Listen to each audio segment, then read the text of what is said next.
everyone. Welcome back to Sasquatch Beyond the Outpost. I'm your host, Jim Myers. And I'm your co-host, Sibylla Irwin. And we are happy to be with you. We are not doing as many podcasts as we've done in the past, but we're trying to do really quality ones, right, Sibylla? Yes, sir. And we've got a great one for you this evening. And what we wanted um, to go over with you guys has to do with some of the audio that my team has recorded this summer that was unbelievable. And I can't remember if we mentioned it in our last podcast, but I've heard some things this summer that I've never heard before when it comes to Sasquatch vocalizations. So I thought it'd be fun to just focus on this podcast just on sound. How does Sasquatch sound? What do they do? What's the range of sounds that they vocalizations that they can do that we can hear? And to do that, Sibyl and I thought we would bring back David Ellis, who we've had on before. And David works with the Olympic Project, and he's really an expert on sound, and far more than me anyway. And I sent him some files and said, "Hey, David, could you try and isolate just these parts of these?" And he did way more than that and cleaned it up, and it sounds much, much better than had I tried to do it myself. So this is one of the examples where go with the people who know what they're doing, and you'll end up with a much better result. So, um, but yeah, I mean, and he sent us a whole bunch of files beyond just the ones that I asked him to clean up, because we got talking about different ways that Sasquatch vocalizes, and he said, "Well, I've got some examples of this and this." And Sybil and I thought, "Well, let's bring it all in and see, let you guys have kind of a smorgasbord of Sasquatch vocalizations tonight." So that's our plan. Go. And it's amazing what you recorded. You tried to share it with me, and actually you did, and I could hear it sort of. But what David has done for these recordings is just amazing. And it's also any of you guys out there that get actually record something. We can get you help so that Yeah, you can actually hear, because sometimes the recording doesn't pick up exactly what you heard with your ears as well, and you can get someone like David who can bring it out for us so we can hear it better. absolutely. And obviously it makes a difference what you're recording through. Yes. And I wasn't using the best equipment. I was using my iPhone because I wasn't expecting to hear anything that night, and I didn't take my recorder. And wouldn't you know it, that's when they choose to bless us with an amazing serenade. But before we jump into the the sound extravaganza we have tonight, I just wanted to mention we are planning to do our camp out for those in the chat room, and that's going to be August 26th, 27th, and 28th in Lost Creek Wilderness. And most of you who have talked about wanting to be with us, you're aware of this already. If some of you are in the chat and want to join us, you're welcome. It's a free camp out. Uh, Normally, when I do camp outs, it's all inclusive. This is not that. So you'll need to bring your own gear, your own food, bring your tent, your bedding, everything, and we'll kind of combine where we can. But you're pretty much on your own for where you're going to sleep and what you're going to eat. But we'll all be camped together. And if you would like to join us and you've not been communicating with me about it, um, you can write me at the address, and we'll put this into the final editing at this email address that you'll see on the screen. And that's my Rabbit Hole Adventures email address. And just let me know that you would like to know more information, and we'd be happy for you to come if you can get here. If you're in Colorado and you can get here or you're willing to drive over, we'll see what happens. Our goal is to have an encounter with the forest people. So, and to be with all of you who join us each time we podcast, and we've become quite a community. So Amen. looking forward to it. Sibylla was going to try and join us, and it just isn't going to work this time. Yeah. So um, Maybe the next time. maybe the next time we'll try not to be overly disappointed that Sibylla. You're so sweet. Um, yeah, she'll make it the next trip. So with that, having said that, I think we are ready to, unless you have anything you wanted to mention, Nope, I'm otherwise, ready to bring David in. let's bring David in.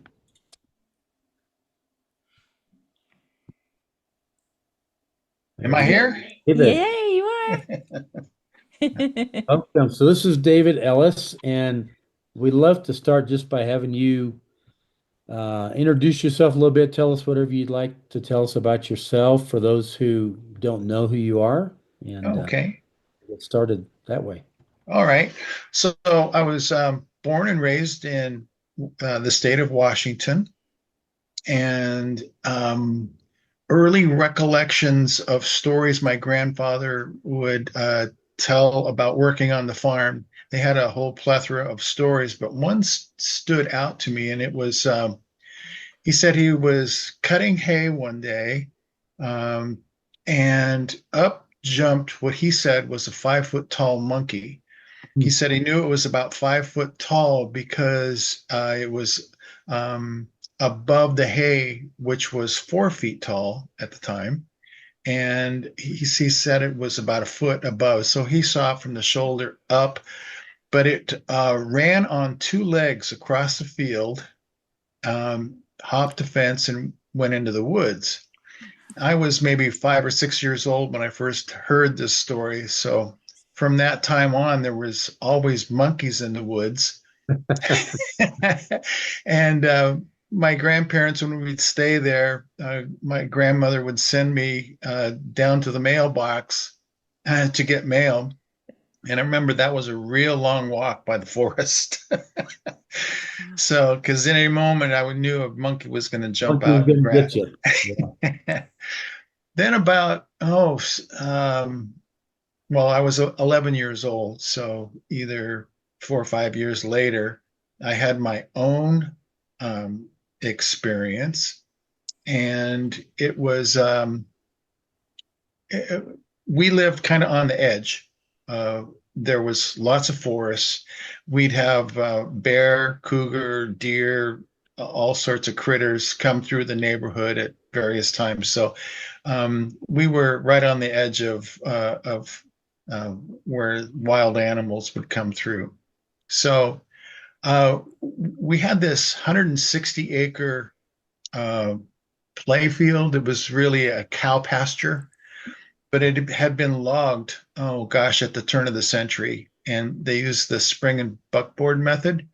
So they would cut the tree off about 12 feet off the ground. So you had all these 12-foot tall edifices throughout the 160 acres. And it was just a real intriguing place for an 11-year-old kid. There was lizards and snakes and all sorts of things that you'd find that were crazy. And so off we went I think it was in September, about the middle of September. We went to the field about 4 o'clock in the afternoon, and we went from one side of the field to the other. And when we got to that particular fence line, one of the kids in the group picked up a stick and started banging it on one of the overhanging limbs.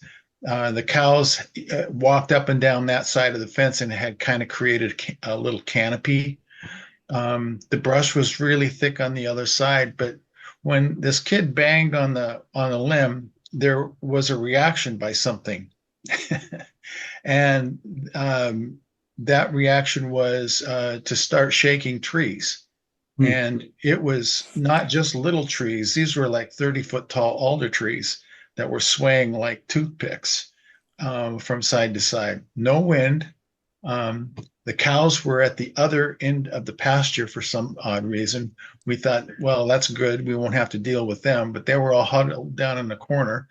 And then right after that, all of a sudden, something started. Well, I thought maybe something was falling out of the tree, but then I realized no, limbs were being snapped off at about 12 to 15 feet off the ground. And I was just standing there slack-jawed looking at that, going, what in the hell is going on?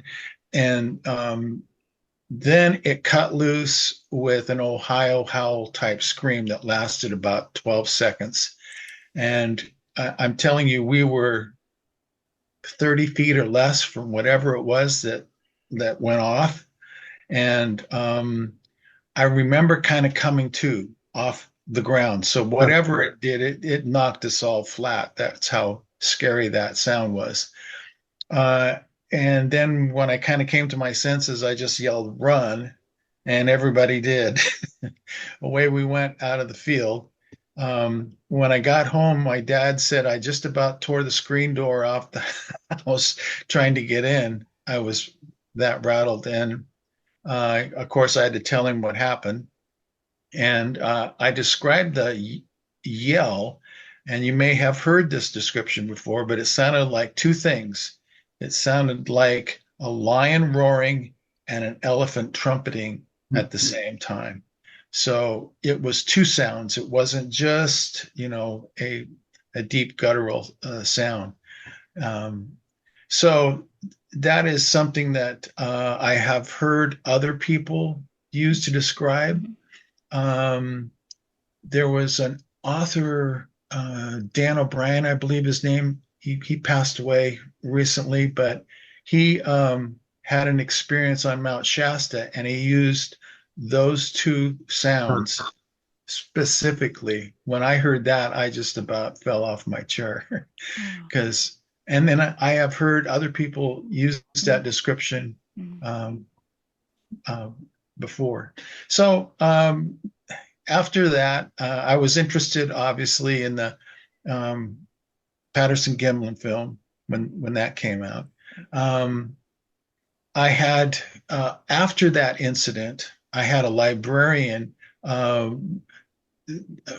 heard my story.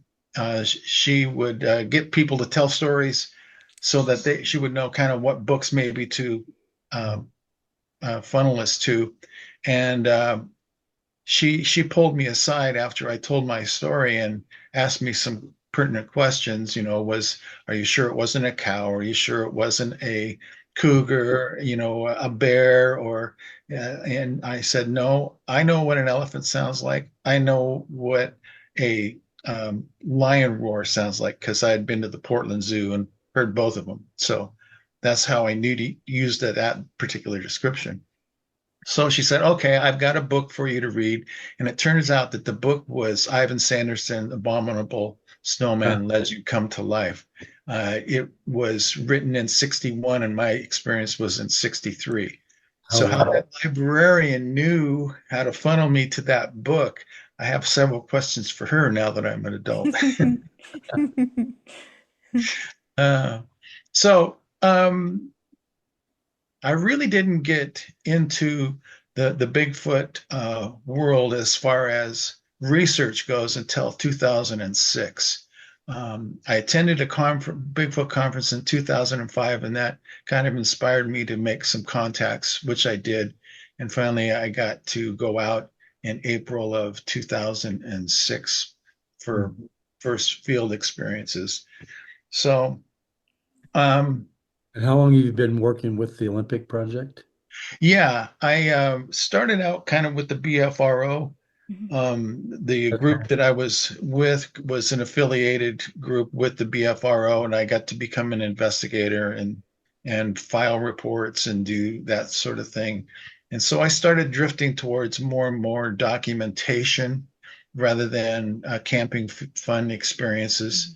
Because I was thinking that, if this thing is out there, we got to give scientists something to work with. And so I wanted to collect evidence in a way that can be used by science. So I started out with impressions. I learned how to cast impressions, and I've taught classes on how to gather all the materials and how to organize that. And then I started doing audio recording because that seemed to be the broadest umbrella. You don't have to have something standing, within eyesight. These things can vocalize powerfully enough over miles. Okay. So I thought, recording is the way I want to go. And then I started working with individuals. I was more into site studies than working with a lot of different people over a lot of different areas. So I I attribute what little acumen I have um, to the Olympic project. If it wasn't for the Olympic project, I wouldn't have made it the numerous connections that I made. So I'm pretty happy that I was able to work with that. Mhm. That's I great. have I have So a question, David. yes. Mhm. Um, what do you think happened to you and the boys, like after you were hit with that vocalization? Like because you said you were knocked down, or can you? Well, it wasn't it wasn't a pleasant sound, so it was pretty scary at the Uh-huh. time, being 11. So I just remember kind of coming to, if you will, Were on the you? ground. So I think that either fell to the ground or was knocked to the ground. But now that I know a little bit about infrasound, that's possible. And your But friends were down as well? yes, everybody hit the dirt. Isn't that fast? To me, that's just fascinating. Yeah. I mean, Well, and I know of other people who've been hit, with infrasound, grown men who have gone down to their knees. Mhm. Right. Right. So, Yeah, I didn't get any kind of sickness or anything like that. I think the adrenaline probably pushed that out. So, yeah. What's did you interesting did you too is boys that talk? Oh, you were just walking out, and it was for some reason that s- Yes. Yep. just that act alone that must have significance to them because that's what set them off. yeah. Well, yes. I think that now that we know about wood knocks, um, there was obviously an aggressive response. Yeah. Now, my thinking regarding what was really going on is that I remember the stumps that I told you about. This was the stump field. I think a younger one was in the field, and it was maybe got scared when it heard that knock, because there's no reason for it to um, do the display and do what it did because it was concealed. We never saw it. So, and So, do I'm you think the younger one did the display, or an older one that was no, I protecting? think that there was a protection scenario happening, get our attention totally on it so that the little one could, make its escape and get into the woods safely. That makes So sense, that's my subjective opinion right? because of the aggressive nature. I don't think slapping a tree limb with a stick, even though it was standing very close to us, would elicit that kind of a behavior because it was concealed. There was not going to give its Yeah. situation away. It wanted us out of the field now. What did your dad Not say? What did your You were an dad say adult whenever then. you told him? well, because of he realized I had a real experience. What I experienced, he didn't know. And the reason I said it was September is I'm pretty sure it was my mom and dad's anniversary night. It was Saturday, and he was kind of getting ready to go out. And I came in with this wild story, and I was trying to convince him, let's go back so you can maybe figure out what it was. And oh, yeah, he was ready to go. And mom said, no, Dean. Remember what's to Yeah. know? How though? But Oh, your dad believed you. yeah, he was, well, he knew something happened because of the way that I almost broke the door coming into the house. He could see that I was agitated, that something had really scared me. And you know, it wasn't that he believed, he wanted to find out what the heck was What going was? on. Yeah. What about the other boys you were with? Did you ever talk about your experience? It's interesting. No, we just kind of went about our business after that. There was we, we we still went back to the field. We didn't have any issues. It was just one of those strange things that happened in the stump field. Isn't that amazing? It is. Yeah. And what's also interesting, and I know we're going to get on to the sound files. What's interesting is that one that you didn't talk about that was a dramatic experience for Yes. you anyway, and you Yeah. guys never spoke about it again, which I find very bizarre. And second, the Sasquatch obviously wanted you away, but they didn't physically do anything to you. Oh They no, no. Bluff charge sound, kind of. there Yeah. was trees. Right. That you're just kids. That would have been easy for them to run out of the field, grab you, Right. whatever. They didn't do Right. that. No. So, um, so Yeah. I find That's it what. interesting that they wanted you away and they chose to use sound and visuals to accomplish that. Right. Right. Yeah, it was there was no question that it was an aggressive response. And the only reason I can think that it wanted to do that is it wanted us out, and it wanted us out now. Mhm. You oblige. And so the other half to that is, well, why would they want us out of the field? I mean, there was a fence line there. We probably weren't going to come across the fence. And like I said, Hmm, the way that these things can move, it could have been further into the woods if we'd actually decided we wanted to cross. But I think there was a protective element happening that we weren't aware of. sure. I wish we had that recording. That I heard that day. That was Well, I did. You know what I did is I went on the internet and I recorded a lion roar Mm. and an elephant trumpet, and I put it together. So really. I have a recreation of that.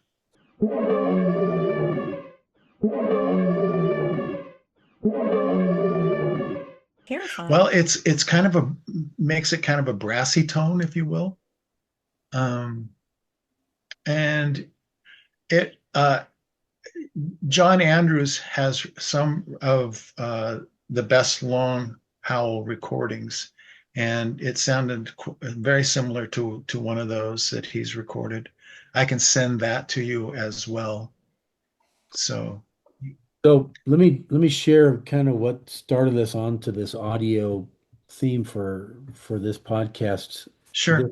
summer, we've taken a number of groups camping. We've had some interesting things transpire. I think in our last podcast we spoke about the tailgate event where they opened a tailgate on one of the vehicles and slammed it down and woke everybody up, shook the truck.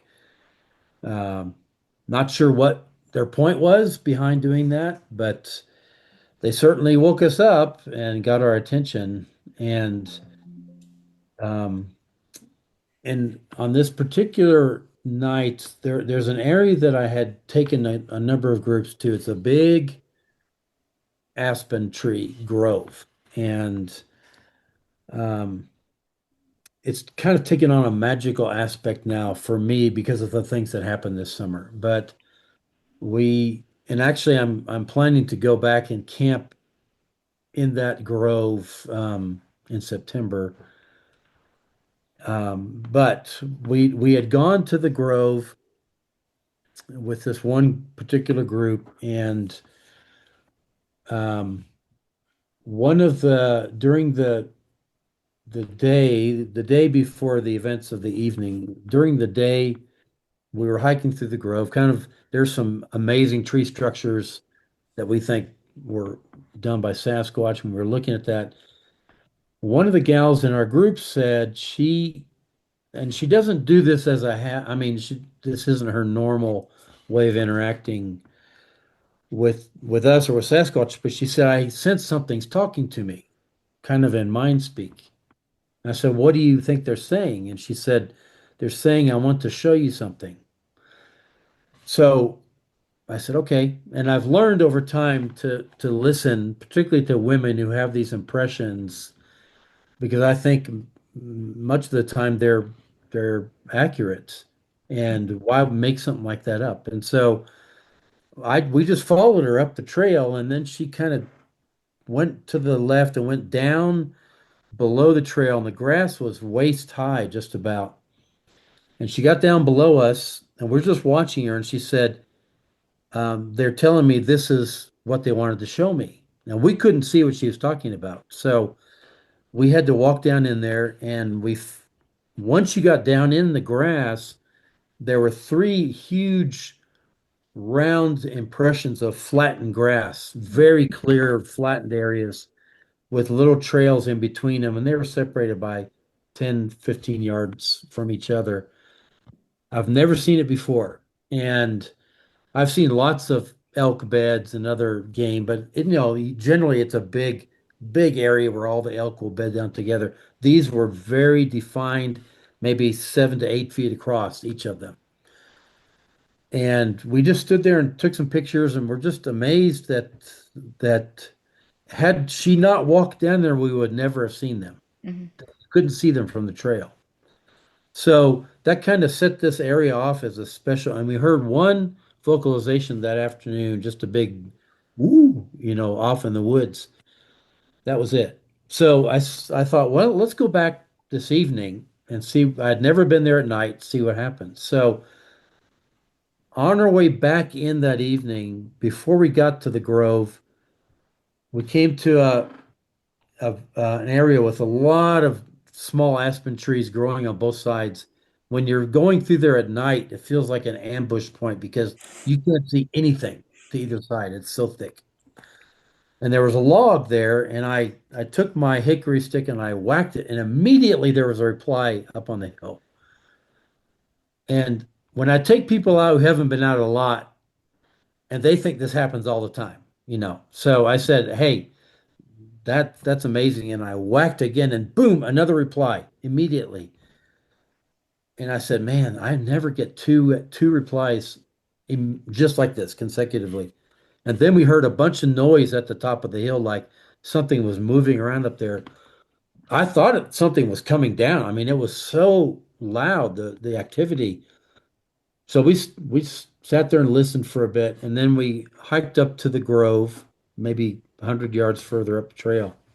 And as soon as we got there, we heard this big, loud whistle, two-tone,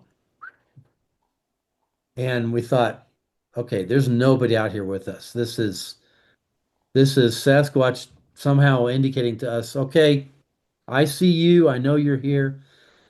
So we sat down and we started being, I don't know how, serenaded is the only word I can describe. Serenaded by something up on the ridge. It was kind of an amphitheater feel. The ground went up above us. And so the sound was coming down that slope towards us. And we heard this serenade, and we were whistling on our side, and I was singing and things, but what they were coming back to us with, I've never heard before. And I we had been listening for like 15 minutes, and I suddenly thought, oh my gosh, I'm not recording this. I may never get it again. So I pulled my iPhone out. It's all I had, and hit record, video record. And so what you're going to hear is what my phone picked up and cleaned up thanks to David, so that you can actually hear what we heard that night. And I remember as we sat there and listened to this over and over, and I said to the group, I think there were four people besides myself, I said, You guys, I've been doing this for a lot of years. I have never heard anything like this before. And not long after I said that, up on top of the ridge, there was a huge boom, either a huge tree knock or a tree dropped or something, a big noise, and everything stopped. Everything went silent. And we Big sat there Daddy. for another 15 minutes waiting. Nothing. No, no, nothing else happened that evening. So it was like one of them, I imagined in my mind at the time, Dad came over and said, "Boom, that's enough. Yep. That's no more Yep. playing Yeah. tonight." They lay So down the law. yeah, so it was, I mean, whatever the reason, they stopped. And so we left and went back to camp. But I wanted to play for all of you what we heard and what David was kind enough to help clean up for us. But then as David and I started talking on the phone, we started talking about other ways that Sasquatch vocalizes. And so he sent us a lot of files that Sibyl and I just thought we would play and we'll talk about them. And maybe there's some things tonight that you've heard, some of you have heard before. And if you have, please comment in the comment sections. We'd love to know if you've heard anything like any of these sounds and where. Where did you hear it and when was that? Because this is all part of research for us. It's not just what we experience, it's what other people experience and learning from them. Part of what I do is look Okay. visually at the sound file, and I use a what's called a spectrogram. And the information in a spectrogram uh, gives you so many more leads than just listening to the audio. It clarifies some things. Oh, Yeah. okay, Jim, I've got some questions. Okay. The file starts out with four whistles. Was that you? That was me whistling to them. Okay, all right, I thought so. Um, then, did you do a knock by chance? I hear this. I don't remember. I was just standing there holding my phone, and I can't imagine Okay, okay, anything that I could have done with my hands or with the phone that would have created that sound right. of Well, pop. you recorded two knocks over the Yes. top of the what we'll call the serenade. Um, and they're two different knocks. In other words, they come from two different locations, and you can tell that by the intensity of the color. The intensity of the first knock, where it says Jim knock, Hmm. that was a question, not a statement. And you've clarified that you're not sure who did that, but whoever did that was closer to the recorder than the second knock. And the second knock you'll see a lot broader, longer display in hertz vertically. Um, so that means that there's a different sound to that knock. In other words, it came from a different location by intensity, and then the tenor of the sound tells me that it was a different method of producing that sound than the first one. And So, you've looped and them, I think in yeah, four. what we're looking at is a loop. So really, there's two knocks and the singing type of vocalization that is of interest. So this is why I like to look at spectrograms. Before I even hear it, I know quite a bit more than you would from just listening. Okay. So yeah, now that we've kind of looked at it, now Yeah. let's combine it with listening to it.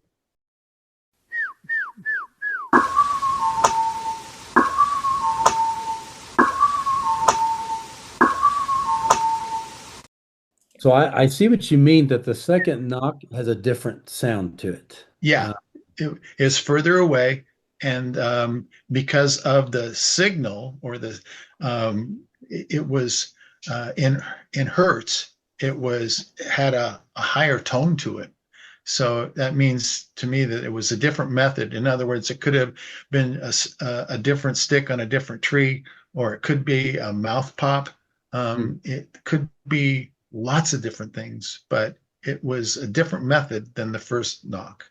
And when we were listening to this, I couldn't discern whether that was a whistle, that melody was a whistle, Right, or it was right. a voice.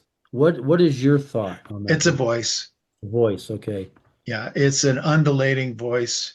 Um, I've heard that uh, type of vocalization before.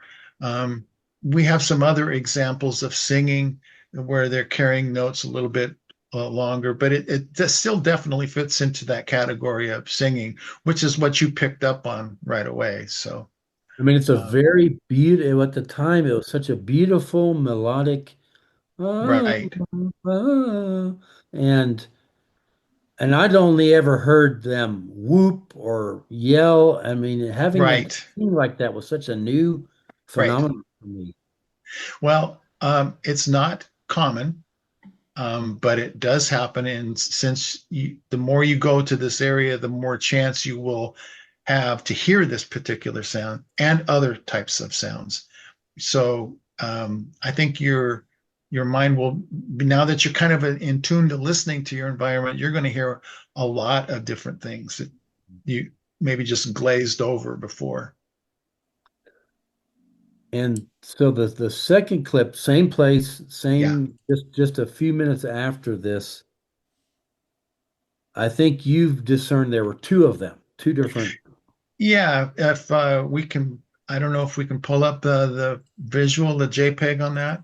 Yes. There is one that has a little bit higher signature, and it looks very similar to the signature that we heard in the first vocalization.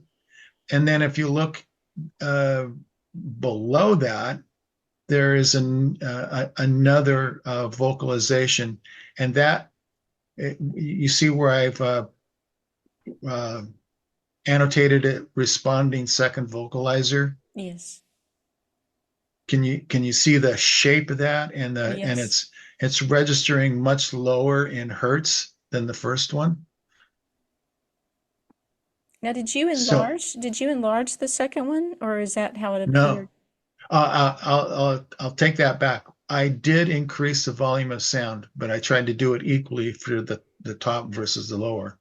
So the second one, the one where I say responding second vocalizer, Hmm. did have a brighter um, visual to it, which means that it was closer to the microphone.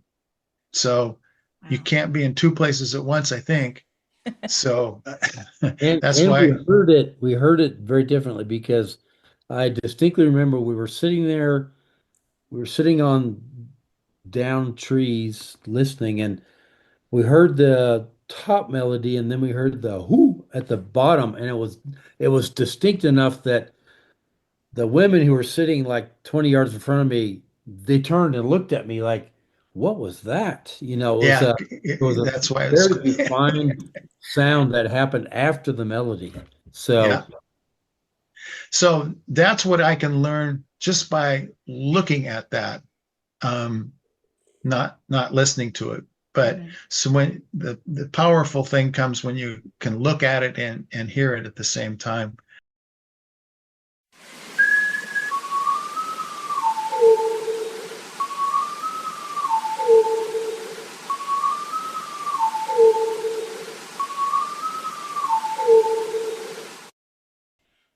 That's See, amazing. yeah, see, you can really hear the physical difference.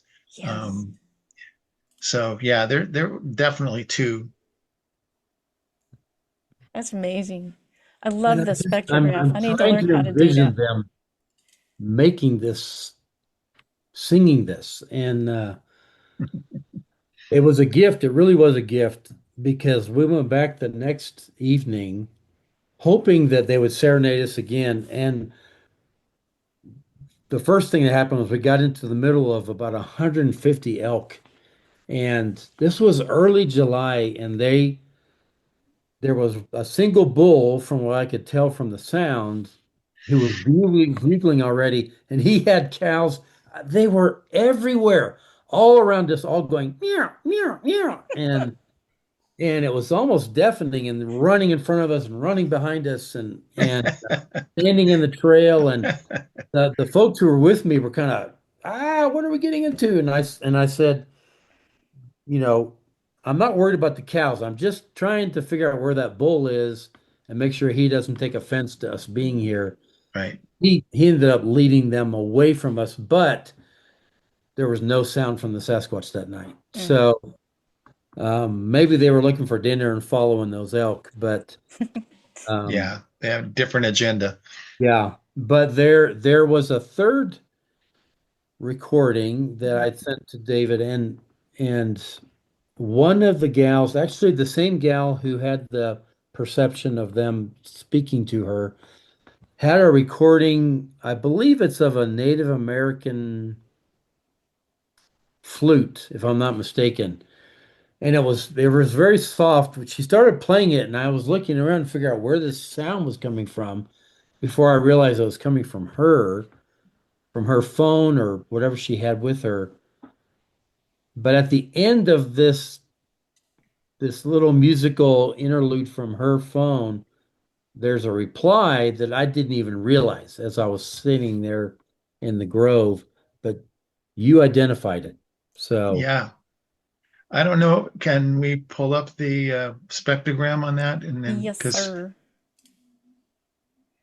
There, can y'all see that? now you'll have to explain what you're finding in this clip, which was interesting to me. right.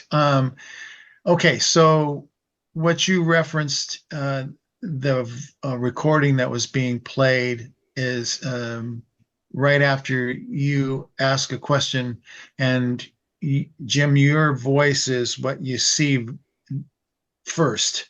Yeah, right in there. I think Sibylla just marked it. Yeah, that's you talking, and then I shortened the audio, so right away the recording that she was playing starts, and it has more kind of a voice to me. It sounds more like a voice of somebody um, carrying out different notes. Um, but what's interesting is that it has a missing fundamental. And I think I made your eyes cross the other day, Jim, when I tried to explain what that means. But it's very rare in humans. And what is interesting to me is you said that this was a Native American, um, possibly a singing voice. So that kind of made me wonder a little bit of who's picking up on who, because this missing fundamental seems to be more of a characteristic of our suspicious vocalizer, because it's like I said, it's very rare. Not that it can't happen, but it's very rare in humans.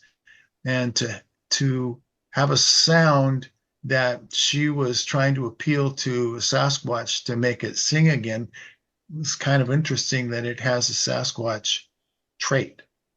Yeah. It's fascinating. So there is if you look up at the top, it says horn vocal Mm-hmm. towards the end.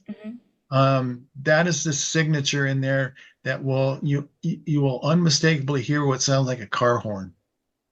Um, just honking, kind of a It sound. clearly was not part of this recording that No, playing. It was yeah. coming from up the hill. Right, right.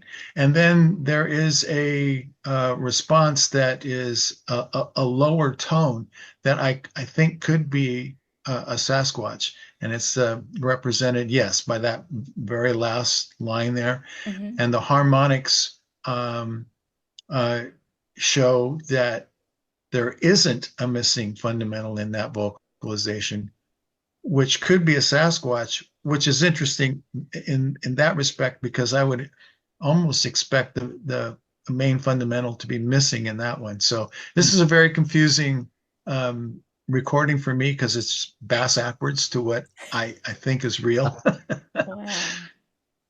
So Yeah, let's play that. Okay.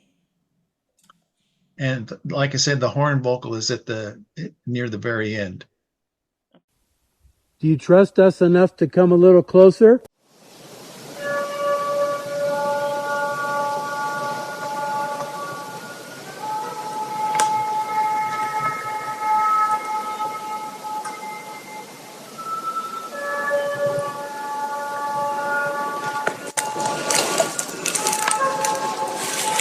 Right there. Wow. Yeah, you hear. It's buried in there, so you have to. I heard something before the horn during the playing of the recording. I heard a higher tone. Yeah, go ahead. Play it again. Yeah. Yeah. Do you trust us enough to come a little closer?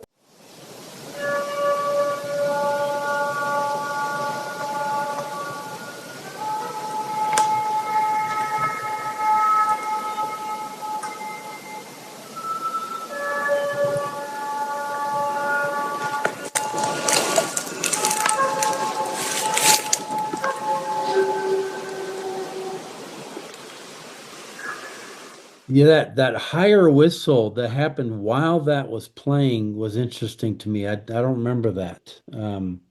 That's crazy. And then the horn I didn't hear at the time. At least I don't remember identifying that as something I could hear.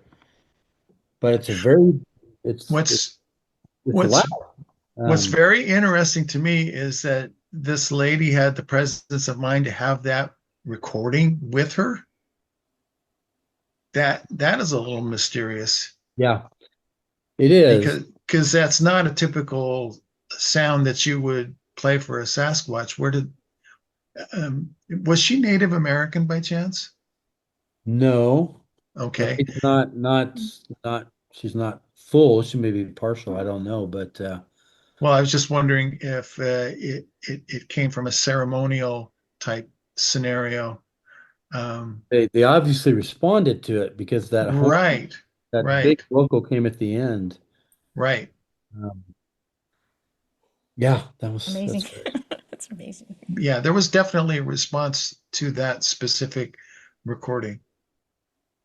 and the recording was so low in volume. I am amazed actually they could hear it up on the ridge, and so Well, maybe they weren't up on the ridge. maybe they The weren't. one, Maybe they weren't. maybe some of them were up on the ridge. Yes. No, that's a good point. It's valid because they could have been very close to us and just never let us know that they were there. Right. Um, so yeah, it just that was quite an evening, and I would love to repeat it and take a real recorder with me and see what we can come up with. Mm. Yeah, when I do field recording, I used to have all kinds of equipment, and I just boil it down to putting a recorder in a baggie and strategically placing it where I think something might happen. Let it play all night long. Mhm. Yeah. Don't touch it. Don't bother with it, and then review it later. I have the ability to look at a file that's maybe 30 minutes long. And if nothing's really going on, I can fly through it in a couple of minutes. You're Whereas, looking for a visual representation of something. yes, yeah, I Yes. kind of look for oddball stuff. I know what coyotes look like. I know what, a lot of different sounds of the woods are. Owls, obviously, are um, uh, something that you need to become familiar with. They have quite a repertoire and really confuse some people sometimes, but you know what those look like. So I look for the oddball signatures and then I, hone in on those and look to see what they represent. Will a coyote signature always look the same? I mean, I know they make different vocalizations, like there's the yipping thing and then there's the yowling thing. But will it always be within a certain frequency range? Not always. And that's the tricky part. Yeah. They have quite a repertoire Mm. and have confused me sometimes too. So what I typically look for is what I call that missing fundamental, and that's something that was noted by Bob Densford and then picked up on by Monongahela, who then mentored me about it. So there's this this has been around for a while. The Ohio Howl Hmm. exhibits that missing fundamental trait. John Andrews recordings that are similar to the Ohio Howl exhibits those kind of traits. And so that's what I look for in a long distance vocalization. Um, and like I said, I can make everybody's eyes cross and put everybody to sleep trying to explain what that missing fundamental is. But just know that it is a trait that seems to be more common in our suspicious vocalizer than in humans. So if you have a recording that is a coyote interacting with a possible Ah, Sasquatch, can you tell the difference looking at the spectrograph? yes. That you can do because they're going to resonate in different hertz for one, and typically you can tell that they're apart, that they're not together. Yeah. Um, so that's another thing, and sometimes they will seem like they'll vocalize first, which will set off the coyote. Yes. Yes. I had that experience in Colorado, Jim, Yeah. and Well, I I recorded didn't, it. And I I think, didn't, David, you may have looked at it. Probably, yeah, But yeah. it was You've sent clear. me. Yeah, it was clear from where me and the person I was with were standing that the first audio vocalization came from maybe a quarter mile away, and then Mhm. it vocalized by itself 6 or 7 times, and it had such a human quality to it, like it. Right. And I asked the person, I said, who spends a tremendous amount of time outside. I said, have you ever, and before I even, could finish that sentence, he said, I've never heard anything like that in my life. So, so Yeah. that happened first. We broke out all the thermal cameras and stuff, and I already had a recorder going. And then, 10 minutes later, a coyote kicked off, and I think it was in response to, that vocalizer. And then as we're standing there, you could tell that this vocalizer was meeting up with where the original vocal, I mean, you could hear it. We couldn't see it with our thermal cameras, but we could clear, this one would vocalize, and like this one did an original vocalization, and then the coyote went off, and then it mocked the coyote, but Right. it was in the same location. So it mocked the coyote as the coyote was getting closer, and then it went back to its original vocalization. My favorite coyote, possible Sasquatch recording was captured by uh, Paul Graves and Jim Von Lasso in the Cascades in an area that they had quite a bit of Sasquatch activity. Actually, it's where John Andrews had done a lot of recordings. But what they recorded was the coyotes were going off. And then in the middle of all of that, you could hear something talking. Oh. Yeah. well, let me play something for you that I didn't send to Sibylla, but since we're talking about this, it fits with and I'm curious to see what you hear in this. And I will send this to you to analyze after, Yeah. but I tend not to give much of an opinion by listening okay, because uh, the detail that I'm looking for is visual. sure. So, but that's okay. Well, let's listen to it and It's an intriguing sound. So yeah. this happened, I was hunting 2 winters ago with Wayne, my research partner, and this happened about 2:30 in the morning. Mm, We were the only ones camped in this location, and this was so loud and so terrifying. I had to get up about 2 hours after that to get ready to go hunt, and I really was having second thoughts about going out because this so shook me. your sleeping bag suddenly got very comfortable. It did. Plus, when we woke up, for me to get dressed, we realized that the pop-up camper, the door was wide open. It was six Oh, degrees inside the camper at that point, and oh, the door was wide open and had been wrenched open from the outside sometime during that night Oh oh, dear. because wow. the the deadbolts that were epoxied to the door that kind of fit down inside the frame of the that had popped completely off the door and was inside the on the floor, and the door was wide open. We had neither of us heard it. We don't know when it happened. We didn't hear Oh, anything, but they had to pull on that door so hard that popped those all the way off the door. So it was cold. And so let me see if I can share this. yeah.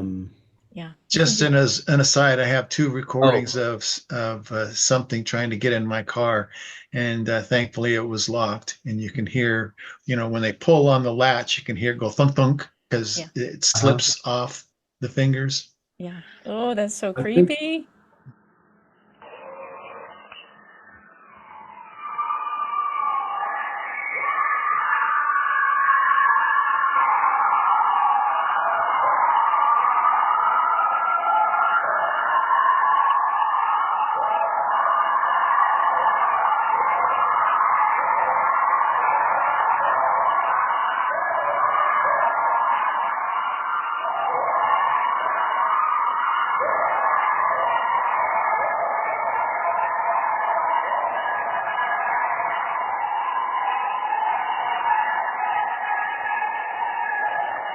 this was very close to this was the recorder in the camper, but you can hear the coyotes and you can hear something deeper behind them going, whoa, whoa. Yeah, yeah, I heard that. It's kind of Right. egging it on, it sounds like. Well, we'll isolate it. What I can't tell just by listening is if that could be maybe like an alpha coyote, Could be. and then the group is responding. But yeah, there is some interesting sounds buried in that. Looking for whoops that could be buried in there, looking for wood knocks that could be buried in there. Those are some tells, obviously, that a Sasquatch is around, whether it's um, the one that's making that vocalization as well, don't know. But um, the chances go up when you have, other things that we know Sasquatch can do, like the percussive sound of something, a whistle, a whoop. Hmm. Um, those kind of things is what you want to find in that recording as well. So, Sevilla, we've got some other files that you downloaded from David Yes. and different. These came about because David and I got on the phone and we started talking about different We sounds did. that we've heard or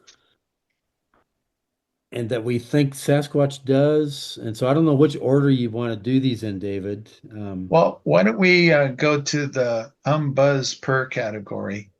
That's kind of a fun one, and I'll kind of set that up. Um, there was another researcher in my neck of the woods that goes to a lake. Sibylla, you may be aware of Bumping Lake. Have you heard? Yes. I've heard a Yeah, lot about Bumping Lake. yeah. That was one of the first areas that I went to that I had some interesting experiences when I first back in 2006. So this person was going to bumping and had recorded some really incredible audio.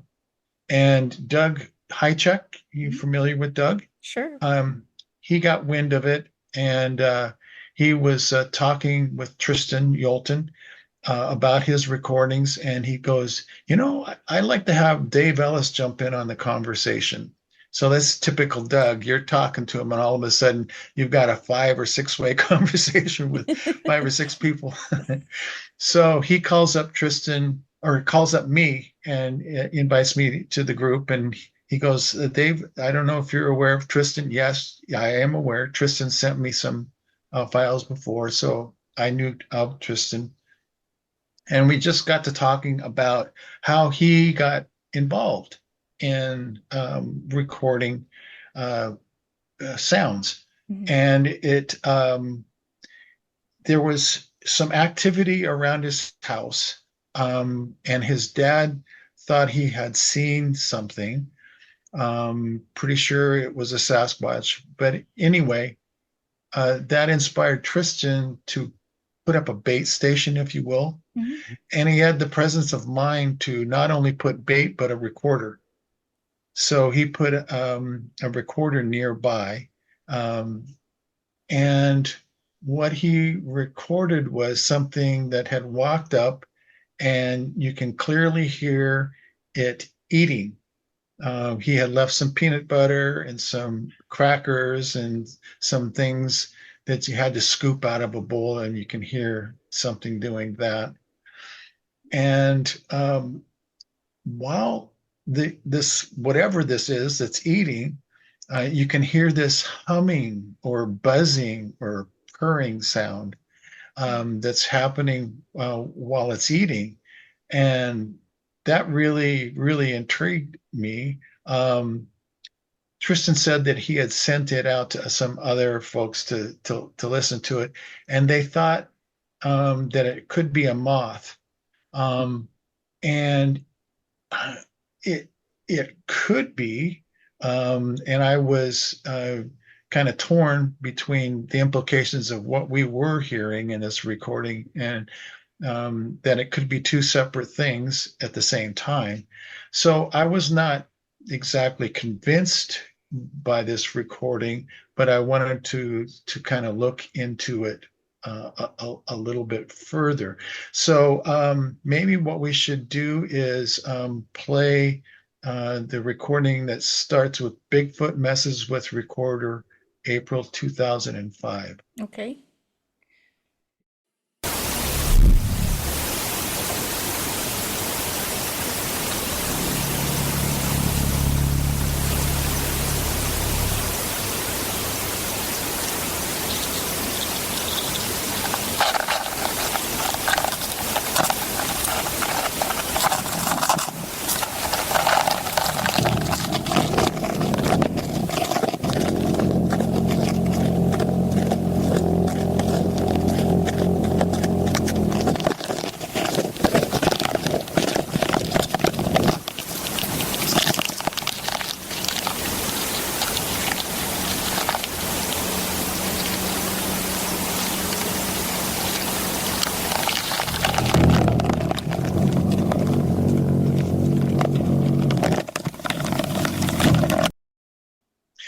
Okay, so that's a pretty interesting file. I thought, that kind of sounds a little bit like a hummingbird.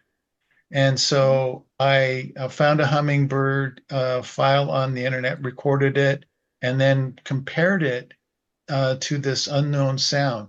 And so, can you bring up hummingbird comparison JPEG? Yes. And this did this sound was it recorded at night? Well, that's the thing. Yes. So what we're looking at on the left, where it says hummingbird, that's what a hummingbird looks like. And then if you compare it to Tristan's recording, gosh, doesn't it look similar? It does. Yeah. Well, which led me to put some credence into what somebody's other observation was, that it was a moth. So now let's go and listen to this recording that I put together of the hummingbird and Tristan, so you can hear the difference. Hummingbird.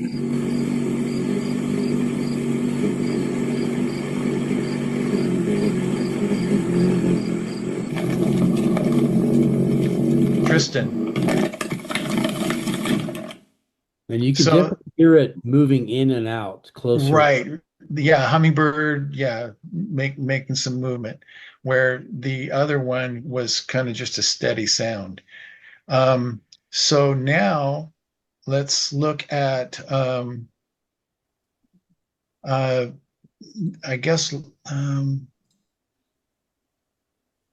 number four, JA and PG, that's John Andrews and Paul Graves. Okay. Um, there was a file that John sent me um, of when Paul and he were at this specific location, and something came into camp and just trashed it. It was throwing stuff around and just creating all kinds of havoc. And um, it's a very interesting audio recording.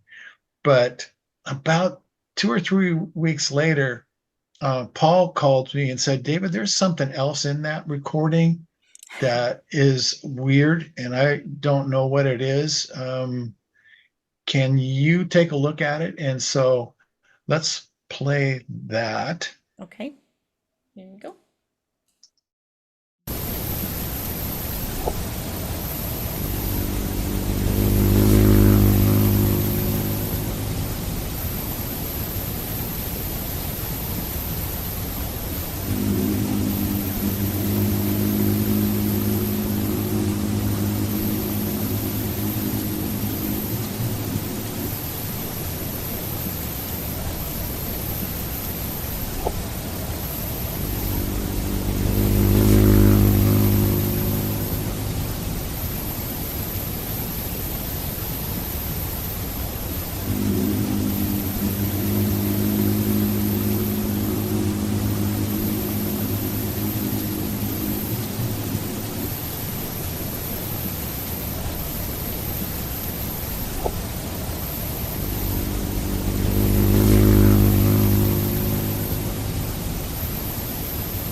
Wow.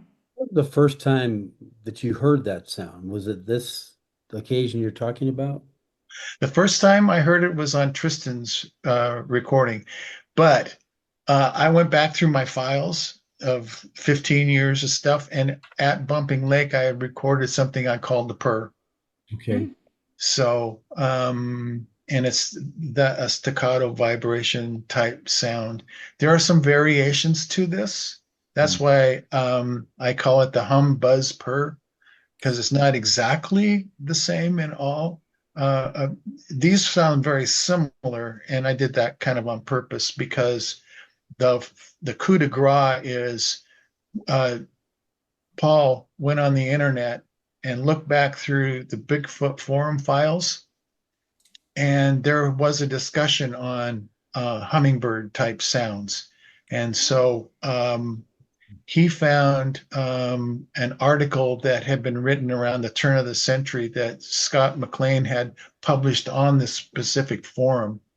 And it's called, in the file I call it, Mrs. Caulfield Hummingbird Sound.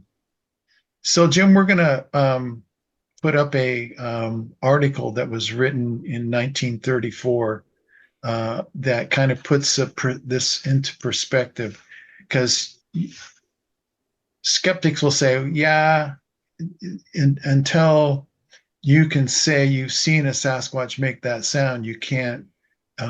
All of this, what you're hearing, has to be moths or hummingbirds, one or the other. And so this article puts it all to bed. Here we go. So this was written up in the Brainerd Daily Dispatch in Brainerd, Minnesota, but it was about a circumstance of a lady that lived in British Columbia. She went to the river to wash her clothes, and here's what I highlighted here in this article. Mrs. Caulfield relates that she was washing clothes in a river when she heard a buzzing sound similar to that of a hummingbird. I turned my head, she said, but instead of a bird, there stood the most terrible thing I've ever saw in my life. I thought I'd die for the thing that made the funny I can't quite read it. Yes. Noise was a big man covered in hair from head to foot. He was looking at me, and I couldn't help but look at him. And I guess it was a Sasquatch. So I covered my eyes with my hand, for the Indians say that a Sasquatch catches you, you are in its power. They hypnotize you. I felt faint, and as I backed away to get to the house, I tripped and fell, and I guess he came near, and I screamed and fainted. So that was pretty traumatic, but obviously the key point was she thought she was hearing a hummingbird, and then she looked up and saw a Sasquatch making that sound. So that puts it to bed that, for me anyway, that we have an eyewitness. Why would she make that story up? That's There's, amazing. first of all, she doesn't even know from a Sasquatch. She thinks she saw a Sasquatch, but not sure. So why would you say that you saw him make a sound of a hummingbird? Makes me wonder if that Sasquatch, if this humming is a sound of contentment or pleasure, like it would be with a cat or I think that's a calming mechanism, like a cat purring kind of a wonder if he was situation. liking this lady as he's looking at her because he's standing there purring. Because you don't hear this very often. People say No. they hear them purr when they see them. And so, um, Well, if you think about it, it's got to be a close-up experience. So, this isn't something you're going to hear at 200 yards away. So yeah, they've got to be within I would say earshot. So very, very close. Like this lady was standing right there. That's fascinating. it is. Yeah. That It really is. is fascinating. So once I kind of got behind this, an advocate for this particular sound, um, the more we played it, Doug played it on Untold Radio, more witnesses were coming forward. And so I've got a plethora of recordings of this particular sound. So this is not a one-off scenario. This is definitely a thing. And if you're in a study area, it's something I think that you should be listening Yeah. to Hmm. hear. Yep. Yep. I think I recorded it myself, but I didn't know. Yeah. I don't think I Why captured. would you? Why Yeah. would you? You would think it Now, was, A yeah, bug. not Yeah. associate that sound with the Sasquatch at all. Yeah. I would have thought it was in Texas we've got big bugs that fly, and I would have thought it was a bug. And even in Right, Kentucky, I know I recorded that as well, but I didn't know it was useful. So there you go. That's right, why the us getting this out is so important, right. because we may be Dave, throwing you said audio something clips away about that are important.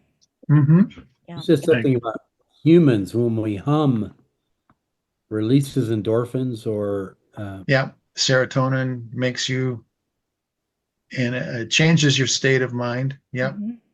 because people who I've known a lot of people who when they're happy, probably by themselves and they're doing things, they're humming all the time, humming a tune. Right, right. And when you observe that, when I listen to that, I know that they're happy. They only do that when they're happy and content that they're humming. It's kind of those two things go together. Well, think about the Tristan's recording where it's eating and making this sound at the same time. Eating obviously is a contentment, Yeah, can be. Um, so, it's uh, fast. It's yeah, it fascinating. is It fascinating. is. Um, but it's one of those sounds that I think we should put on the map as far as something to follow. Hmm. Um, it has just as much importance as a whoop, a whistle, a growl, a grumble, or moan, or whatever. Singing.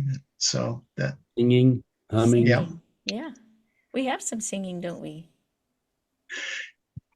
Do you have some besides what I sent you? Did you? Yes. Yeah. We could play that uh, first one underscore 0125. Yes. Okay, here we go.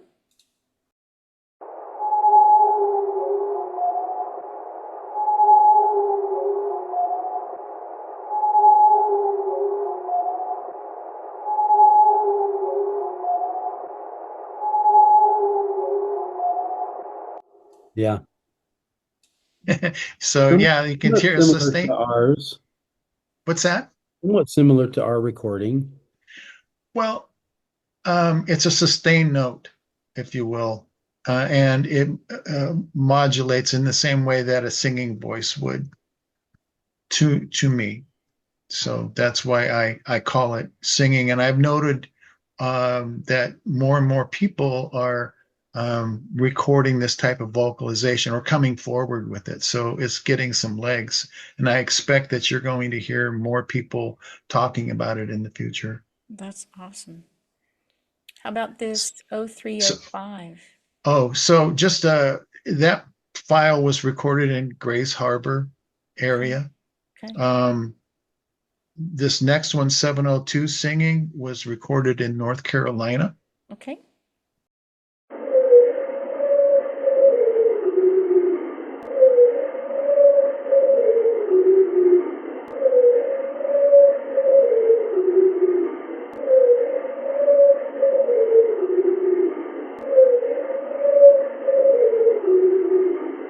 Yeah.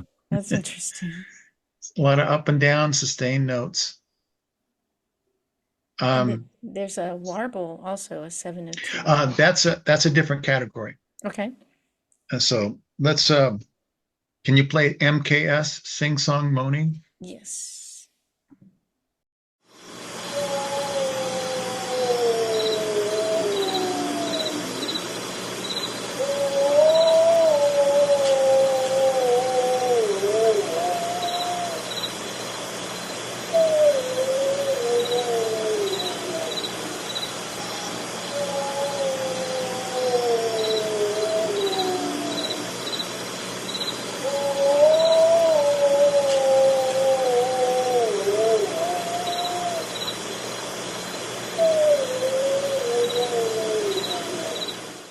Wow. That was recorded in Alabama. Wow. I have some friends that sound just like that. Uh, Whoa. It's an Wow. amazing sound, though. I mean, it does sound like they're singing. yeah. And I got one more for us. A singing Matt Tag. Yes. And this was recorded in Idaho.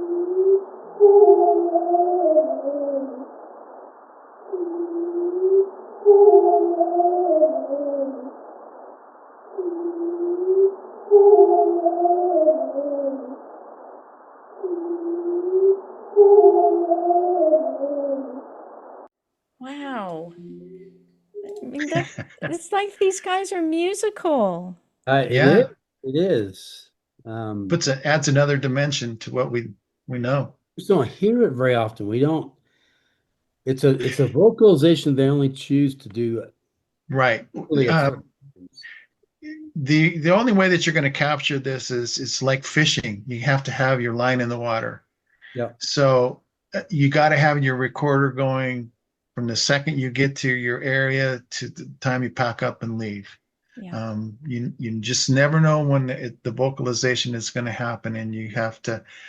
So it takes thousands of hours of recording just to get this kind of, just a short snippet. Yeah. Because Just don't perform on command. You can't no, say, they don't. we're here. Here's the okay, go. They Yeah, just yeah. Hit your cue. you Oh, those were amazing. What's the story with that one from Alabama? From Alabama. Yeah. There's a gal that has some property that is they've had historical activity going back into the 19th century, and something is living in the woods very close to them, um, and this particular one, she felt that there was something that had happened that made one sad. Hmm. That was her impression that she had. I don't know if it was Yeah. just what her impression Yeah. was. Well, and I've heard lots of people speak of vocalizations that they heard like sounding like really mournful, Hmm. or Right, suffering or sad, aloneness and sadness right, characterized right. that way. Yeah. So, So do you have one of those listed there? that type of recording? Those Well, sound. that's the one we played, the MKS Oh, moaning. Yeah. okay. Yeah. How about the laughing one? Okay. Now we're getting into the warbler category. Yes.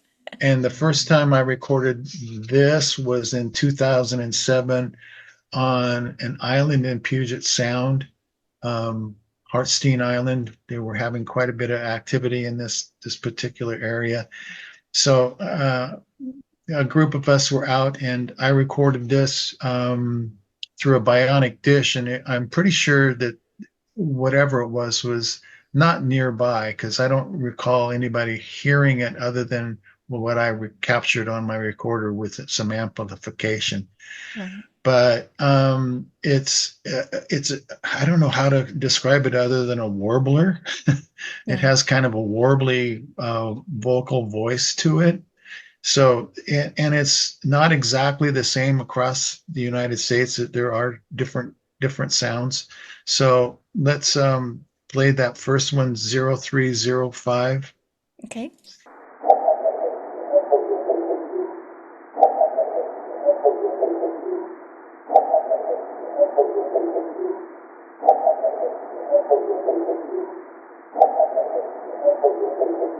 Yeah, that's fascinating. Yeah, if it's not a Sasquatch, what is it? I don't, Yeah, exactly. yeah, I haven't a clue as to where to start to. I did look into wild turkeys, and there are wild turkeys that will come to Hartstein Island or in the Puget Sound area. But then I listened to the wild turkeys, and they don't sound anything like that. Yeah. So, I don't think, I mean, it reminds me a little bit of chatter in a way. mhm. Which one did you say, David? 702 warble. Okay.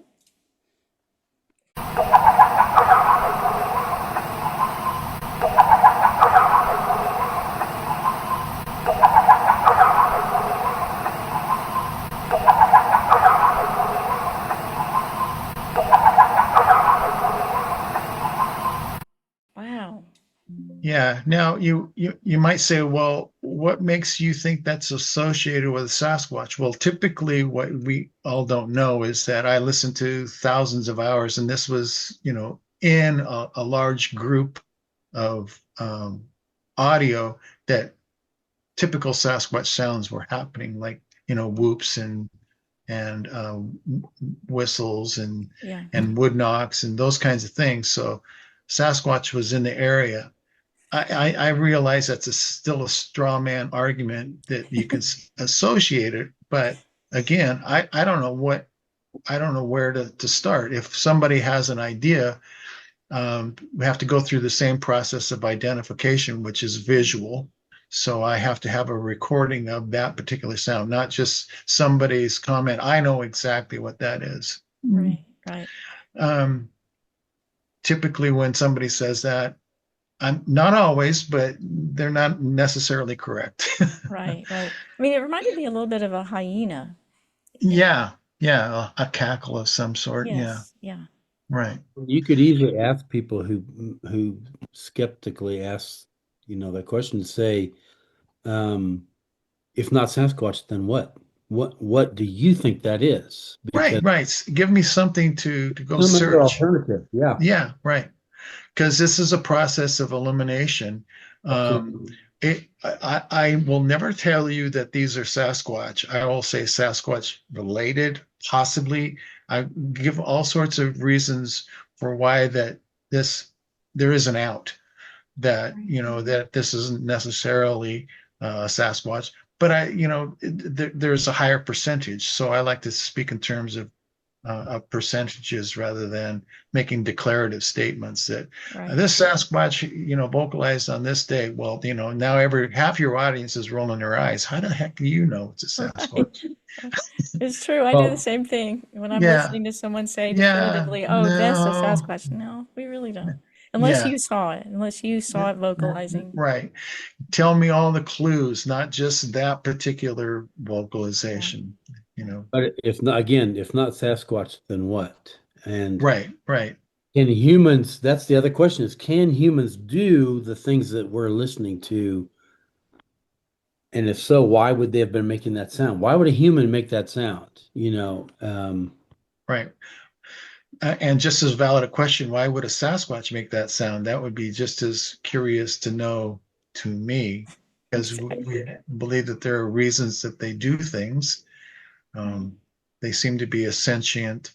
Um, 100%. Yeah. so they're not just doing things on a whim. They're doing things because of a reason. Yeah. Okay. Yeah. Well, and So all of these we've heard are communication examples from what we hope is Sasquatch. But yeah, I don't believe it's human. I don't believe any of these that we've heard are human. And if it's not human and it's not a Sasquatch, what other alternatives do you have? right, Explain these vocalizations. 211, Mm-hmm. 205.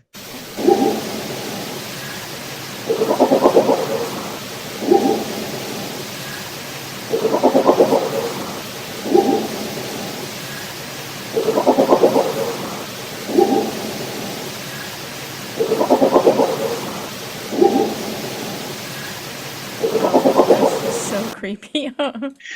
I think I know who sent this to me, and it's North Carolina. I don't know if you caught the whoop. There's a baritone bass whoop, which you don't hear, Big Daddy Jim whoop that we don't hear very often. It's usually a higher pitched, usually I think a female or a juvenile high pitched sound. This one's this one's in the basement. Yeah. But what is that other sound following it? What? A dinosaur? I don't know. That sounds Sounds, like that it sounds like sounds the like a Predator. It yeah, it does. sounds like it come out of a Jurassic Park movie. Yeah, that sounds like from the movie Predator. Yeah, that's nasty, Yeah, that horrible, creepy sound it makes when it yeah, materializes. yeah. Oh, that's creepy. I Yeah. swear, if I heard that with my naked ears, I'd be Oh, I away. know. If you're I'm in the woods, I'm Yeah, I'm out of out of here. here. I'm I out of gotta here. go. Yeah, no, I'm out of here. That's creepy. Yeah. Oh, that's what if weird. you were in your tent at night and something walked up to your tent making that sound? Well, I had something walk up to my tent and shake it and make a horrendous sound once before that made my eyes the size of saucers. So it can happen. Yeah. What did it sound like? A snuffling kind of a sound, and it was grabbing like a crinkly tarp at the same time, and it was shaking and sniffing and just. Wow. Okay, go away. Yeah, and you're lying. You're saying, I It don't was two. understand. I don't understand. It was 2 feet above my head that it Wow. was making this sound. So, yeah, So did you like make a lot of noise to know let it I made zero noise. so you just laid there like like perfectly Yeah, still pretended it didn't happen, and then it walked away. and then it walked away. Yeah, You heard it walk thank you. away? Yeah. Well, this was in reference to I earlier said that something had tried to unlatch my door, a car door. Well, that's this particular circumstance was when it went to my car door, tried to open it, and then you can hear it take.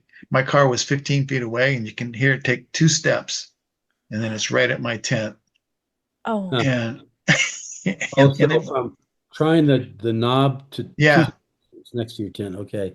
yeah, oh, that's Wow. so creepy. Oh my gosh, I'd be so creeped out. yeah, yeah, and then I heard it walk away, and I thought, thank goodness. Well, did it take you a long time to go back to sleep? Yeah, I recorded the whole night. I don't recall falling asleep. No, Yeah, yeah, You were by yourself at that time? I was alone in the tent at that time. Yeah. yeah. Have you ever had the experience, David, of having an event like that and then you don't hear them walk away and you just wake up in the morning? Like, Oh, um, I know what you're saying. Like you were put to sleep somehow. yes. One time in Tillamook, a BFRO expedition. It was raining. The tent was not doing so good, so I slept in the car. And I woke up the next morning, and I'm telling you, it was the most refreshing sleep I had had. I mean, to this day, I can still remember it. I was like, when I woke up, I don't want to get out of Wow. bed, but it was time to get up. Um, there was a bait station right next to the car that had three apples. And when I got up in the morning, two of them were missing, but two rocks were in its place.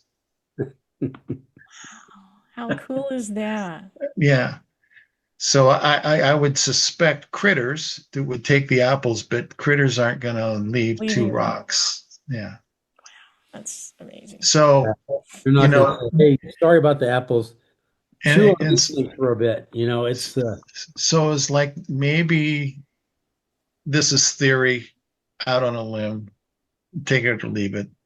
But my kind of theory I have is that something did do something to me. However, whether it was a buzzing sound or a humming sound that put me in a place of contentment. And that was because those apples were so close. I could have seen it. I mean, my head was right next to the window.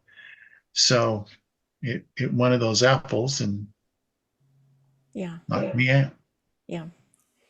was Yeah. letting you know. Yeah. Yeah. Or not. Like I said, Yeah. you go way out on a limb when you relay those kind of stories. So I don't Yeah. know. Yeah.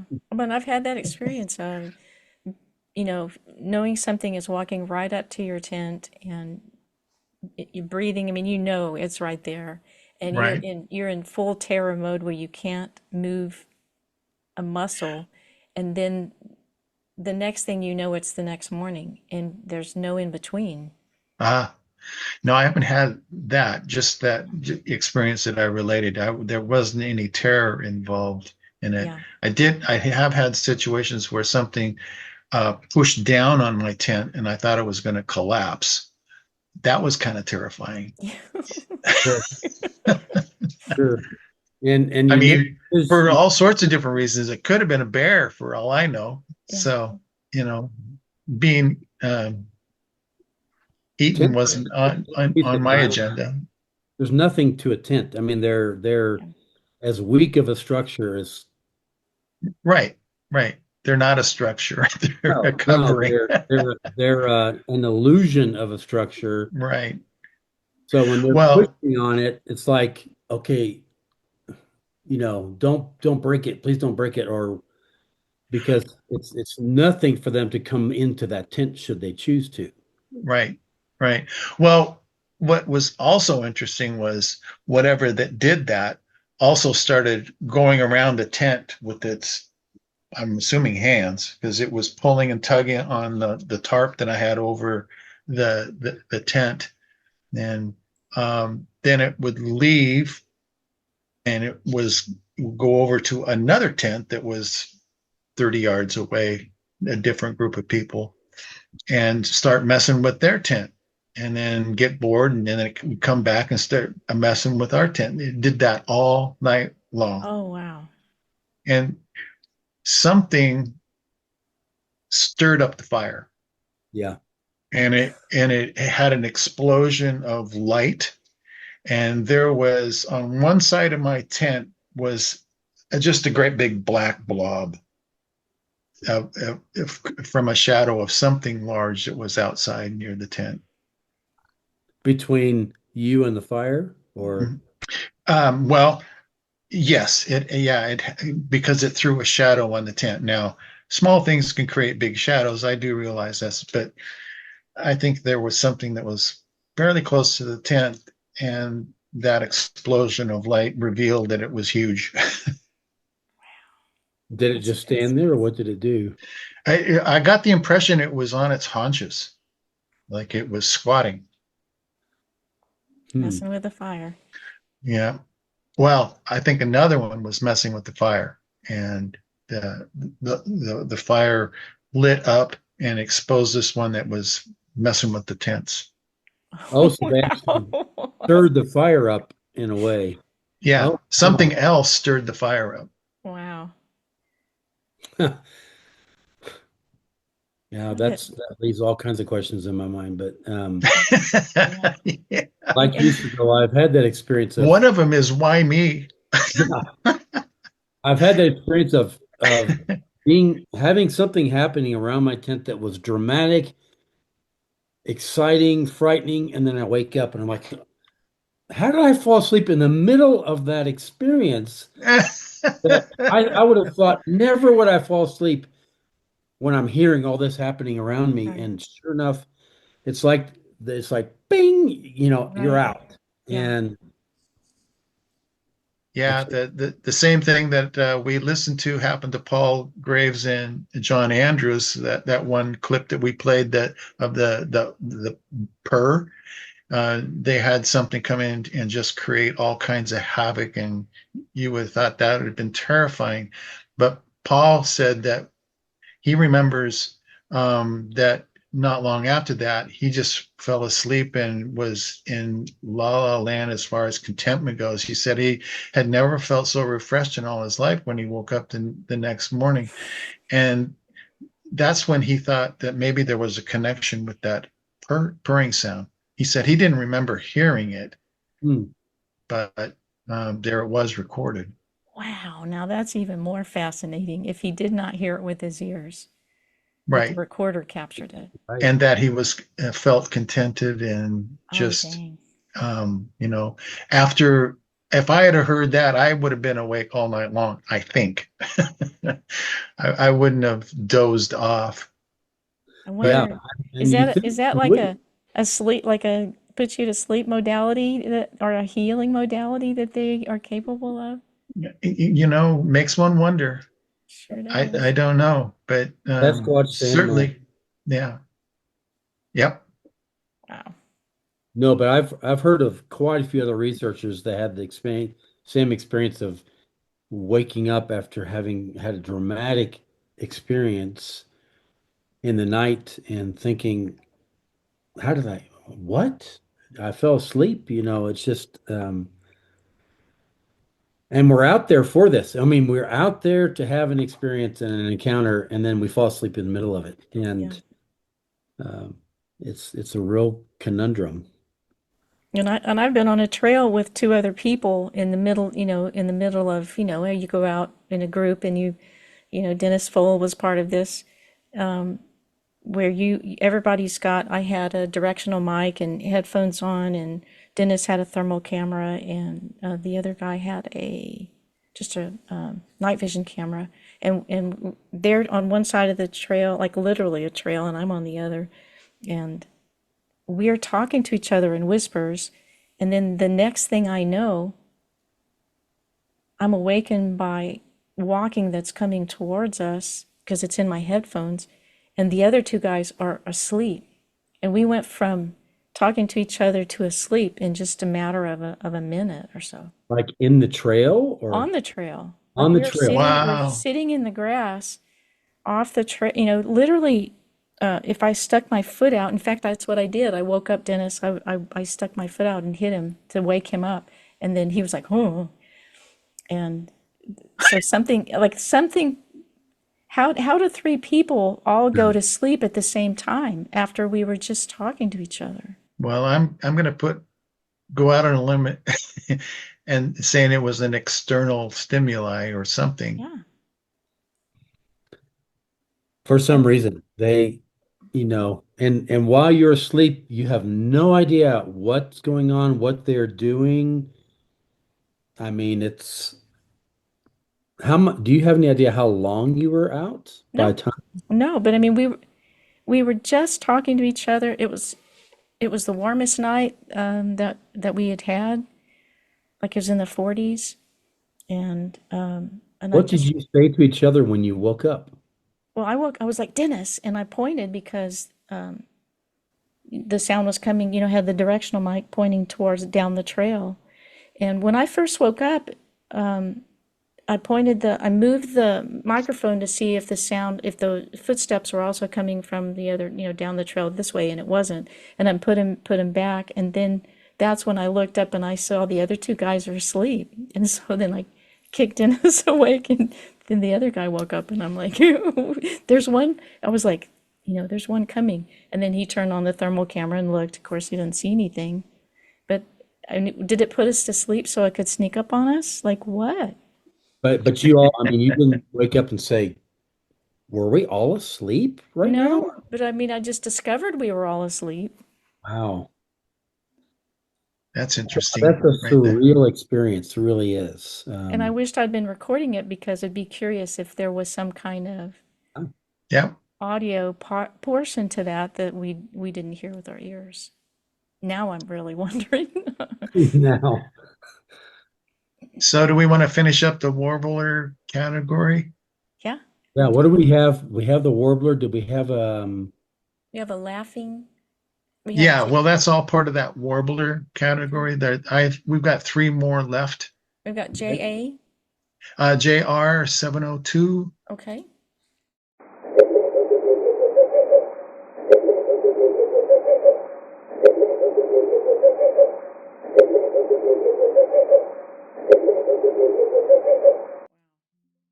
Yeah, I don't know what makes that sound. That sounds so primate. Yeah, that's in the title actually. I put that. It sounds primate sound. Yeah. The next one is the last two were recorded here in the Puget Sound area, Mason County on Hartstein Island. Laughing critters grunt between vocals. Okay.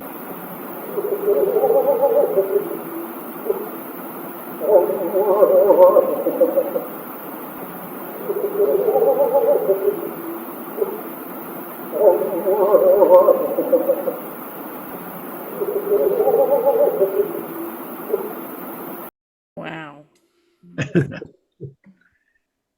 And then the last one is also another warble. It could sound very similar to what we just heard, actually, but It's laughing critters also. yeah, Yeah. Laughing Critters, Hartstein.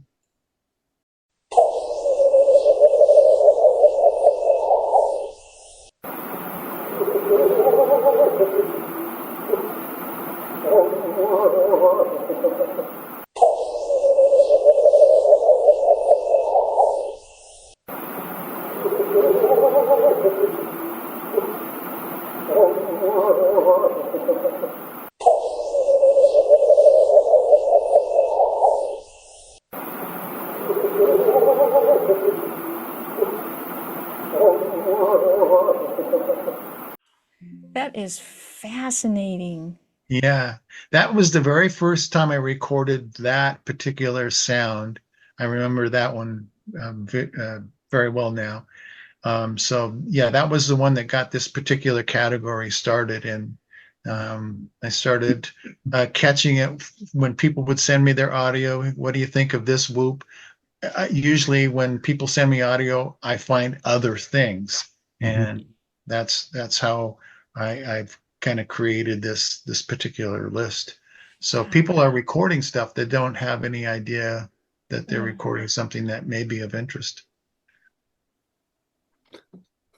Wow, that was really an amazing sound.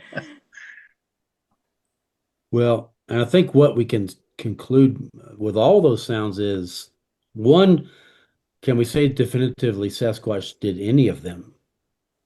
No, someone No. watched them do it. Well, I guess the inference would be with the article from Mrs. Caulfield in 1934. We have a pretty good, I mean, and now it's in the 90 percentile for me that Sasquatch make this particular sound. That from that eyewitness account of actually seeing a Bigfoot, and then a Bigfoot make that particular sound becomes more chances of being valid. Yeah. Like again, like I say, I don't. You got to leave some wiggle room, but I think the chances are pretty high that there's a correlation. Well, anybody who spends any time doing research knows that these things can mimic all Mm. sorts of incredible things. Is yeah, for instance, is this a mimic of a hummingbird? That one visual spectrogram might infer yes, that Yeah, that is a hummingbird mimic.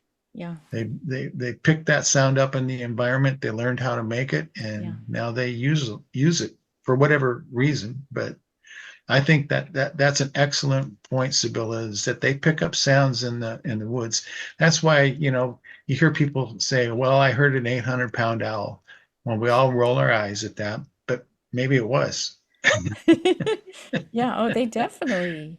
Yeah, Have y'all I've ever heard been sitting around a campfire and heard I've heard a some car owls door? Like a that car I door? Like the sound yeah of, yeah. When Yeah. when nobody, I mean, everyone is there sitting at the, and also trees falling, and then you get up the next day, no there is no trees. tree where you heard it fall. So Yeah, you guys have heard that too. And yep. we've heard the sound of like if you lock your vehicle and you hit the lock and it goes Beep, beep. beep. We heard that out in the woods, and I thought, there's no car Uh-oh. here. So they've heard it, I guess, and they just imitate it. And Yeah, yeah. but yeah, I mean, I've had people, even with the serenade ones we played, say several people said, "Are you sure there weren't other people out there with you?" I said, "Well, I am sure nobody else came in with me. And if that's people at the top of that ridge, they had to come from about 4 miles away, this, the nearest place they could have gotten in a vehicle, hiked in until dark, and waited for us to show up. Just to And mess with just to you. make a singing sound that doesn't sound human. A singing sound that doesn't sound human. And so, could it be? I mean, in the realm of possibility, yes, but the likelihood is no. It's extremely unlikely. So much so that I say, well, you have to have more faith to believe that's people than you do to believe it's Sasquatch because of what they would have to do to have created that sound. And um, but could we visibly see them singing? No. Um, Yeah. so you always have to have that caveat, and I'll admit, no, I did not see them, but Sure. I something mean, sang, something. right. Always admit the facts. Mhm. David, has anyone ever submitted I mean, audio to you that has like drumming? Oh God, yes. I have a whole category on drumming. Absolutely. Something being multiple strike. Yeah. Oh yeah. I have one that I was recorded in Mason County at a study site that had worked for about 5 years. It had a favorite place that it liked to drum, which was on one of those green sewer lids. It's like a bongo. And the one recording that I have that's really intricate, I called it John Bonham Reprise. For all you Led Zeppelin fans would know what that means. It was that intricate. Wow. I'm so glad I asked you that question because I've recorded that. Again, I didn't know what to do with it. Hmm. Yeah. Well, we'll have to put it in the library and add it to the list. Sure.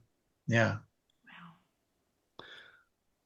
I'm sure some of you who are listening have heard some of these sounds when you've been out.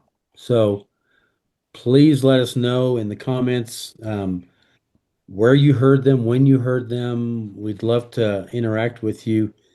And as David said, he's willing to have you send him some files of things that you're not sure what you've recorded, and uh, and Uh, we'll put the address up on the screen here for the Olympic project so that Jim, I'd like to keep a tie to your show as well. okay, So maybe if something happens because you're of interest to this topic, maybe if they came through you, okay, and then you can send it I to can me with send their it. permission. But then you're in the loop.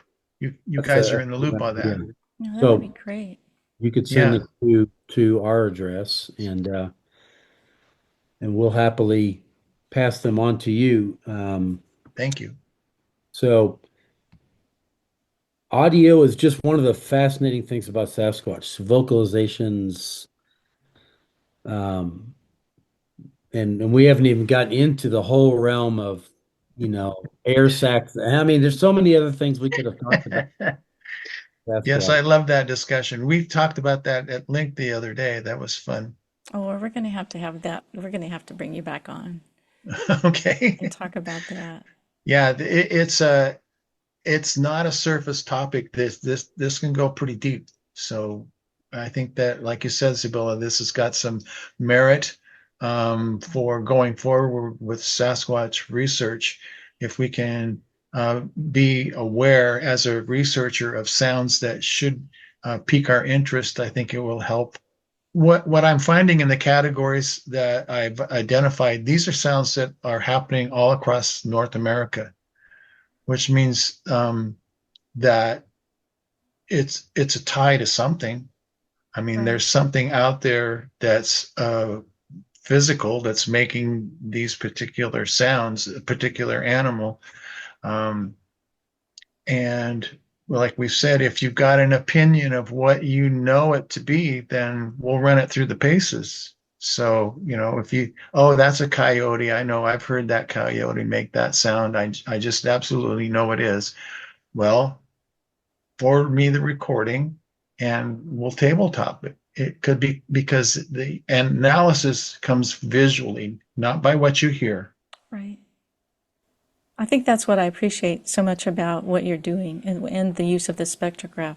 Has anyone ever sent you a file that they think is a dog man? Oh, I, no. Um, but I don't know if I could tell the The the difference? difference. My ears and files have been trained upon what I believe to be Sasquatch. Mixed in there could be Dogman.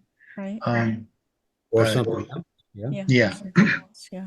Has anyone ever sent you a video, I mean, an audio, I'm sorry, um, that sounds alien, like to you? oh Like, no, just the one that we kind of played that I laughingly referred to as Jurassic Park and that warbler. yes, Yeah, there was one cut that it sounded like it came right out of the Jurassic Park movie yes. that, I don't know if it's related to Sasquatch, but it sure was weird. Weird. Yeah. I remember working with a family that said in their back acreage, it sounded like Jurassic Park, Yeah, like, just firing off on some nights. I mean, that's the word they use. That's how they right. equated the vocals they were hearing. Well, they might want to, if they're out there and catch this show, there Yeah, might have something that reminds them of what they hear right. or heard. Yeah, Well, it seems like we can say with pretty good confidence, Sasquatch, their vocalizations are as complex as they are. Yes. It's one of the many aspects of Sasquatch that is just fascinating because they vocalize in so many different ways, ways.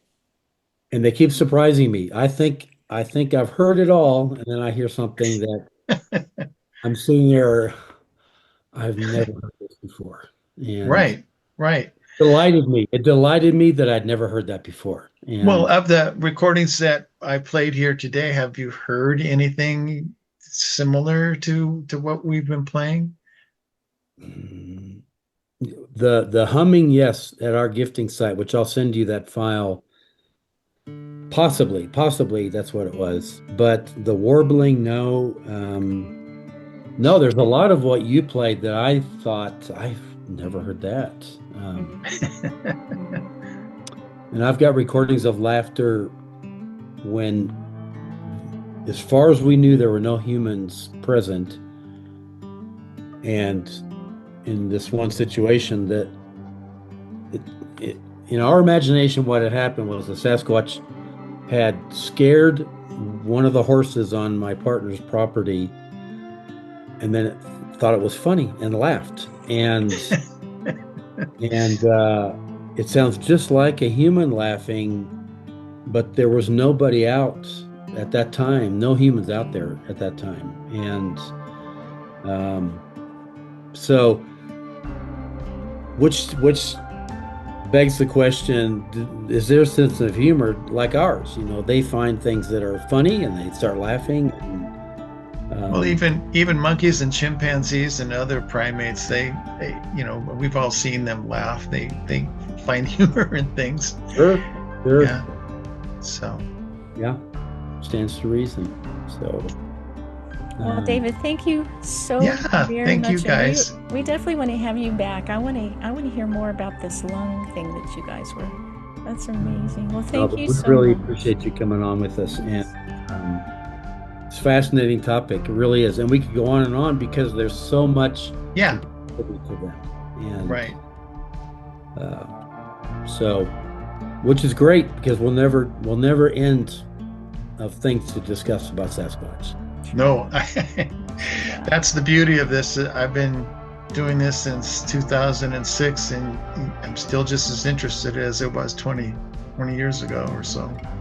Isn't that amazing? I kind of feel we're blessed to have found something that can hold our interest as well. Yeah, yeah.